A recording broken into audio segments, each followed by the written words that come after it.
Hello my students, आप लोग कैसे हैं। उम्मीद करता हूं कि आप लोग बहुत ही बढ़िया होंगे। ठीक है, आप लोग बेहतरीन ढंग से तैयारी करते रहिए। तो आज की इस वीडियो में आपको हम क्लास 12 के साइकोलॉजी यानी मनोविज्ञान के आज हम लोग कंप्लीट ऑब्जेक्टिव चैप्टर नंबर 4 का करने वाले हैं। ठीक है, चैप्टर नंबर 4 का ये जो रहने वाला आपको पार्ट 2 वीडियो रहने वाला। ठीक है, आपको हम बात करें कि पार्ट 2 वीडियो में आपको 46 ऑब्जेक्टिव इस वीडियो में कंप्लीट करेंगे, यानी 46 ऑब्जेक्टिव हम आपको याद कराने वाले हैं।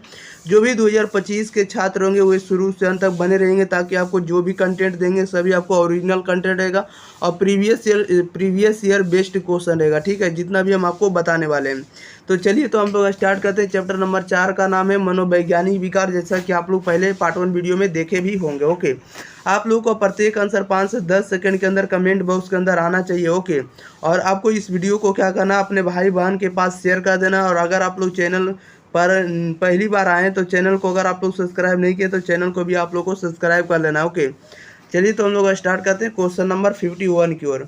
51 नंबर में कह रहा है कि इनमें कौन जो है मादक द्रव्य है। मादक द्रव्य नहीं है। ठीक है, इनमें से कौन मादक द्रव्य नहीं था। मादक द्रव्य जो आपको कौन सा नहीं था, कॉफी। कॉफी जो होता है मादक द्रव्य नहीं होता, ये राइट आंसर हो जाएगा। 52 नंबर में कह रहा है कि आक्रमण के मूल प्रवृत्ति सिद्धांत का प्रतिपादन किसने किया है, बताइएगा। आक्रमण के मूल प्रवृत्ति सिद्धांत का प्रतिपादन किसने किया है, तो आपको फ्राइड ने किया। सी राइट आंसर हो जाएगा। 53 में कह रहा है कि गांजा एक प्रकार का क्या है, तो केनेबिस है। क्या है, तो केनेबिस है। ऑप्शन नंबर इसका सी बिल्कुल सही जवाब हो जाएगा। नेक्स्ट क्वेश्चन ले लेते हैं। क्वेश्चन नंबर देखिएगा आप लोग 54 नंबर देखिए क्या कह रहा है निम्नलिखित में कौन जो है निकोटिन की श्रेणी में आता है। निकोटिन की श्रेणी में कौन आता है, तो तंबाकू जो होता है निकोटिन की श्रेणी में आता है। सी राइट आंसर हो जाएगा। क्वेश्चन नंबर देखिएगा 55 कह रहा है 20 सामान्य कष्ट प्रद अप्रक्रियात्मक, देखिए फिर से पढ़ते हैं। 55 में कह रहा है कि 20 सामान्य कष्टप्रद अप्रक्रियात्मक और दुखद व्यवहार को कहा जाता है। क्या कहा जाता है, तो right answer option number B होगा, असामान्य व्यवहार कहा जाएगा। 56 में कह रहा सभी एल्कोहल पेय पदार्थों में होता है। सभी एल्कोहल पेय पदार्थों में क्या होता है, तो इथाइल एल्कोहल होता है। ए बी राइट आंसर हो जाएगा। नेक्स्ट क्वेश्चन लेते हैं। क्वेश्चन नंबर 57 नंबर में कह रहा है निम्नलिखित में असामान्य व्यवहार के कौन से परिप्रेक्ष्य नहीं है, बताइएगा। निम्नलिखित में असामान्य व्यवहार के कौन से परिप्रेक्ष्य नहीं है, कौन से नहीं, तो अजैविक नहीं। Option number B right answer हो जाएगा। 58 में कह रहा है कि वे मानव व्यवहार और अनुभूतियां जो साधारण अनोखे असाधारण है असामान्य समझे जाते हैं, यह कथन किनका है, तो यह कथन आपको किसकर का है। Option number D right answer हो जाएगा। 59 नंबर में कह रहा है कि मेस्का लाइन एक है। मेस्का लाइन एक क्या है, तो मेस्का लाइन एक आपको बी भ्रांति उत्पादक है। ए राइट आंसर हो जाएगा। नेक्स्ट क्वेश्चन लेते हैं। क्वेश्चन नंबर देखिएगा 60 नंबर में कह रहा है कि निम्नलिखित में कौन कैफीन नहीं है। निम्नलिखित में कौन जो है कैफीन नहीं, तो कैफीन जो होता है कफ सिरप नहीं होता है।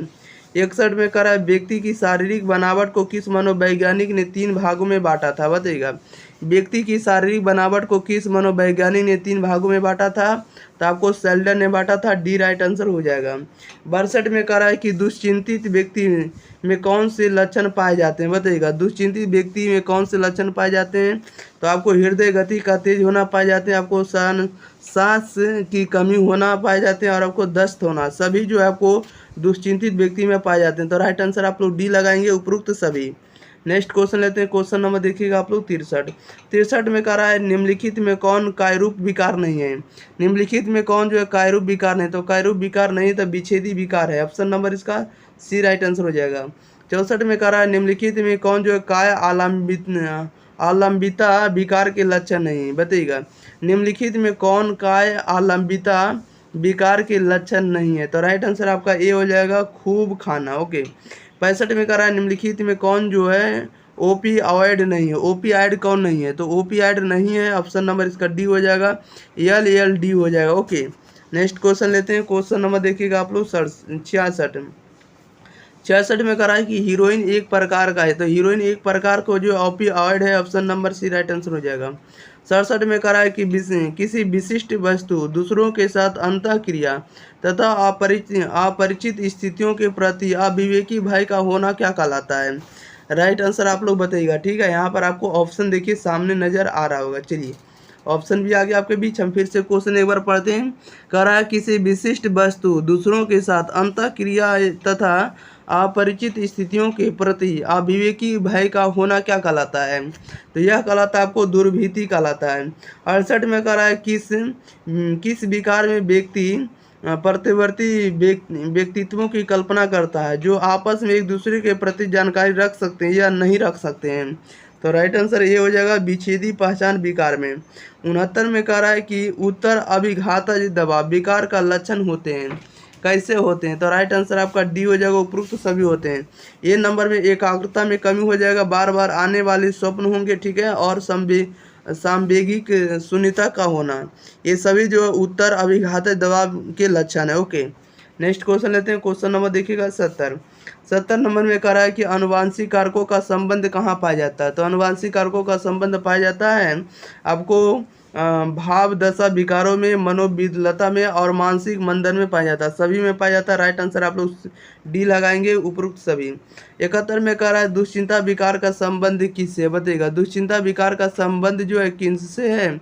तो राइट आंसर आपका बी हो जाएगा, गामा एमिनो ब्यूटरिक एसिड से है। ओके, 72 में कह रहा है निम्नांकित में कौन मनोवैज्ञानिक विकारों के वर्गीकरण का नवीनतम पद्धति है? तो नवीनतम पद्धति तो DSM-4 है। Okay, option number B right answer हो जाएगा। नेक्स्ट क्वेश्चन लेते हैं। क्वेश्चन नंबर देखिएगा आप लोग 73। ओके, 73 नंबर में कह रहा है निम्नलिखित में कौन असमान व्यवहार से संबंधित नहीं है? असमान व्यवहार से संबंधित नहीं है तो याददाश्त का कमजोर होना। ओके, 74 में कह रहा असामान्य मनोविज्ञान के आधुनिक युग के जनक कौन माने जाते हैं? बताइएगा, असामान्य मनोविज्ञान के आधुनिक युग के जनक कौन माने जाते हैं? तो आपको माने जाते हैं सिगमंड फ्राइड माने जाते हैं। 75 में कह रहा है कि सामान्य, असमान तथा श्रेष्ठ में केवल अंतर होता है। बताइएगा, सामान्य, असमान तथा श्रेष्ठ में अंतर होता है तो केवल मात्रा का अंतर होता है। ये राइट आंसर हो जाएगा। नेक्स्ट क्वेश्चन लेते हैं। क्वेश्चन नंबर 76 नंबर में कह रहा है मानसिक अस्वस्थता का प्रमुख लक्षण है। बताइएगा, मानसिक अस्वस्थता का प्रमुख लक्षण है, तो प्रमुख लक्षण किसका है? तो प्रमुख लक्षण आपको है, देखिएगा, तो राइट आंसर आपका सी हो जाएगा, संतुलित व्यवहार ना करना। 77 में कह रहा है कि मनोविकलता के उप प्रकारों में से कौन एक अंग नहीं है या कौन एक नहीं है? बताइएगा, तो 77 का राइट आंसर आपका सी हो जाएगा, अवधान न्यूनता अति क्रिया प्रकार का। ओके, नेक्स्ट क्वेश्चन लेते हैं। क्वेश्चन नंबर देखिएगा 78 नंबर में कह रहा है कि बीमारियों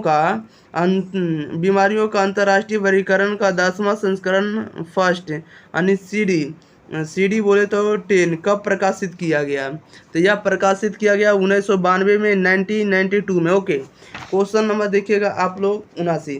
कह रहा अगर कोई व्यक्ति में उन्माद तथा विषाद दोनों तरह की मानसिक अवस्थाएं क्रम होती है तो इसे DSM-4 में क्या संज्ञा दी गई है? तो इसमें संज्ञा दी गई है आपको द्विध्रुवीय विकार कहेगी। ओके, 80 नंबर में कह रहा है किस सन तक आंगिक दृष्टिकोण अपनी चरम सीमा पर था? बताइएगा, किस सन तक आंगिक दृष्टिकोण अपनी चरम सीमा पर था? तो चरम सीमा पर कब था? तो 1915 में। इसका राइट आंसर आपका डी हो जाएगा। नेक्स्ट क्वेश्चन लेते हैं। क्वेश्चन नंबर देखिएगा 81 में कह रहा है मनोविदालिता पद का प्रयोग सबसे पहले किसने किया था? बताइएगा, मनोविदालिता पद का प्रयोग सबसे पहले किसने किया था? राइट आंसर आप लोग बताइएगा क्या हो जाएगा? तो ये किया था आपको किसने किया था? तो बिसुलर ने किया था। ओके, क्वेश्चन नंबर देखिए 82 कह रहा है DSM-4 में कितने आयाम होते हैं? तो ये होते हैं आपको 5 आयाम। Option number A right answer हो जाएगा। 83 में कह रहा है मानव शरीर में काला पित्त की अधिकता से उत्पन्न होता है। मानव शरीर में काला पित्त की अधिकता से उत्पन्न होता है तब विषाद उत्पन्न होता है। ए राइट आंसर हो जाएगा। नेक्स्ट क्वेश्चन लेते हैं। क्वेश्चन नंबर देखिएगा आप लोग 84 नंबर आप लोग ध्यान दीजिएगा। 84 नंबर में देखिए क्या कर रहा है। 84 में कह रहा है कि DSM-4 के अनुसार निम्नांकित में किसे दुश्चिंता विकृति के श्रेणी में नहीं रखा जाता है? बताइएगा आप लोग, इसका आंसर क्या हो जाएगा? कह रहा है कि DSM-4 के अनुसार निम्नांकित में किसे दुश्चिंता विकृति के श्रेणी में नहीं रखा जाता है? तो नहीं रखा जाता है रूपांतर विकृति को। क्वेश्चन नंबर 85 में कह रहा है कि मनोविकलता के रोगी में सबसे ज़्यादा कौन सी विभ्रांति पाई जाती है? तो सबसे ज़्यादा पाई जाती है श्रवण विभ्रांति में। ए राइट आंसर हो जाएगा। नेक्स्ट क्वेश्चन लेते हैं। क्वेश्चन नंबर देखिएगा 86। कह रहा है कि निम्नांकित में से कौन से दुश्चिंता प्रकार नहीं है? बताइएगा, निम्नांकित में से कौन जो है दुश्चिंता प्रकार नहीं है? तो मनोविच्छेदी आत्मविस्मृति। ओके। 87 में कह रहा है किस मनोवैज्ञानिक में मेस्मेरिज्म चिकित्सा सिद्धांत की स्थापना की है, बताइएगा। कह रहा है किस मनोवैज्ञानिक ने मेस्मरिज्म चिकित्सा सिद्धांत की स्थापना की है, तो ये कि आपको एंटर मेस्मर ने की है। ओके, ये डी राइट आंसर हो जाएगा। नेक्स्ट क्वेश्चन लेते हैं। क्वेश्चन नंबर देखिएगा आप लोग 88। कह रहा असामान्य व्यवहार या सामान्य व्यक्ति का अध्ययन ही असामान्य मनोविज्ञान है। यह कथन जो है किनका है, तो यह कथन आपको आइजने का है। Option number C right answer हो जाएगा। क्वेश्चन नंबर 89 में करा फादर ऑफ मेडिसिन के नाम से किस मनोवैज्ञानिक को जाना जाता है। फादर ऑफ मेडिसिन को हम लोग जानते हैं हिपोक्रेटिस को। किसे जानते हैं? हिपोक्रेटिस को। ये राइट आंसर हो जाएगा। इसी को कहते हैं हिपोक्रेटस भी कहते हैं। ओके। क्वेश्चन नंबर देखिएगा 90 नंबर में कह रहा है कि सामूहिक पागलपन के प्रमाण किस शताब्दी से किस शताब्दी तक चले या मिले, बताइएगा। कह रहा है सामूहिक पागलपन के प्रमाण किस शताब्दी से किस शताब्दी तक मिले, तो यह मिले 10वीं से 16वीं सदी तक। क्वेश्चन नंबर देखिए 91। कह रहा है कि पैथोलॉजी ऑफ ब्रेन नामक पुस्तक के रचयिता कौन है, बताइएगा। पैथोलॉजी ऑफ ब्रेन नामक पुस्तक के रचयिता कौन है, तो ये आपको है क्रेपलिन है। Option number D right answer हो जाएगा। नेक्स्ट क्वेश्चन लेते हैं। क्वेश्चन नंबर देखिएगा 92 नंबर में कह रहा है कि संवेदन मंदक औषधियों का मुख्य कार्य होता है, बताइएगा। संवेदन मंदक औषधियों का मुख्य कार्य क्या होता है, तो इसका कार्य होता है विभ्रम उत्पन्न करना। 93 में कह रहा है कि बंदूरा ने कहा बच्चे असामाजिक व्यवहार सीखते हैं, बताइएगा। बंदूरा ने कहा कि बच्चे असामाजिक व्यवहार सीखते हैं तो प्रेक्षणात्मक अनुकूलन से। Option number B right answer हो जाएगा। नेक्स्ट क्वेश्चन लेते हैं। क्वेश्चन नंबर देखिएगा 94 में कह रहा है मानसिक बीमारी के वर्गीकरण की अत्यंत नवीनतम पद्धति क्या है, बताइएगा। मानसिक बीमारी के वर्गीकरण की अत्यंत नवीनतम पद्धति क्या है, तो DSM-4 है। ओके। 95 में कह रहा है कि एनोरेक्सिया नर्वोसा एक ऐसा विकार है जिसमें रोगी को होता है जिसमें रोगी को भूख कम लगती है। Okay. Option number B right answer हो जाएगा। क्वेश्चन नंबर देखिएगा आप लोग 96। कह रहा है कि बंदूरा ने सर्प दुर्भीति को दूर करने के लिए किस प्रविधि का उपयोग किया है, बताइएगा। कह रहा है बंदूरा ने सर्प दुर्भीति को दूर करने के लिए किस प्रविधि का उपयोग जो है किया है, देखिए आपको क्रमबद्ध असंवेदीकरण को। Option number A right answer हो जाएगा, क्रमबद्ध असंवेदीकरण को। ओके। चलिए, तो इस वीडियो में आपको जितना भी ऑब्जेक्टिव था 46 ऑब्जेक्टिव पार्ट 2 वीडियो में कंप्लीट करने का वादा किए थे, आपको कंप्लीट कर दिए। ओके। तो हम बात करते हैं कि आप लोगों को वीडियो कैसा लगता है, आप लोग जरूर कमेंट बॉक्स में बताएं। अगर आप लोग चैनल पर पहली बार आए, चैनल को सब्सक्राइब नहीं किए तो चैनल को भी आप लोग जरूर सब्सक्राइब कर दें। और वीडियो को आपको काम रहेगा कि वीडियो को आप लोग अपने भाई बहन के पास जरूर शेयर कर दें। ओके।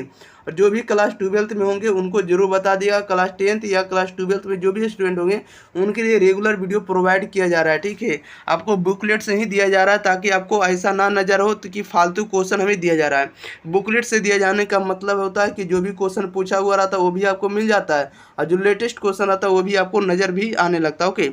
इसलिए आप लोगों को वीडियो को ज़्यादा से ज़्यादा शेयर करना, दोस्तों के पास बताना चैनल के बारे में। एग्जाम प्री आपका ही परिवार है, अपने छोटे भाई को जरूर मदद करिए, वीडियो को शेयर करते रहिए। ओके। तो thank you for watching this video. धन्यवाद।